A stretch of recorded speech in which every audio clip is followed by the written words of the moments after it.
You won't believe how these strangers went from fighting to being family.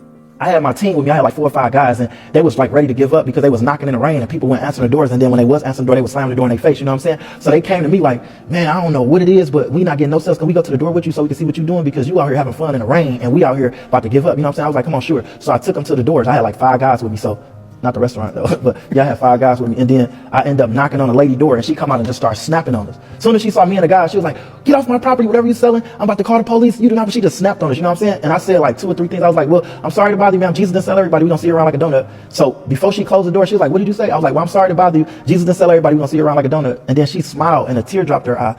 And she was like, you know what? She was like, you a Christian? I was like, yes, ma'am. She was like, I apologize for the way I came off at you. Today just not my day. I wasn't looking to buy anything from a salesperson. I just got some bad news that I just lost my son in a car accident. And I was like, well, I'm sorry to hear that. Moment of silence for your son. And we just like did a little, you know, like a moment of silence for it, you know what I'm saying? And then after we got done, we was really about to leave, you know what I'm saying?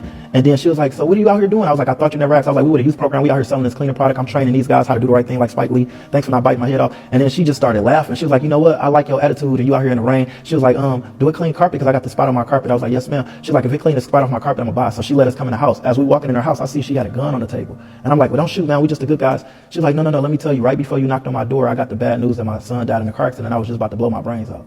She was like, but by your spirit and your attitude, you just changed my whole like energy and everything. And she ended up buying a bottle. And me and this lady still friends to this day. She got a real estate company doing good for herself. I ain't talked to her in like probably like a year or two. Last time I talked to her was like the end of 2021. Yeah. But it's just to show you that you never know what someone's going to. What if I would have been a nasty salesperson with a bad attitude because she snapped on me? You know what I'm saying? 2 wrongs don't make a right. And just off of that, you know, I was able to uplift this lady and save the life. You know what I mean? So Yeah, like a real angel to her. yeah. Oh God. Follow for more content like this.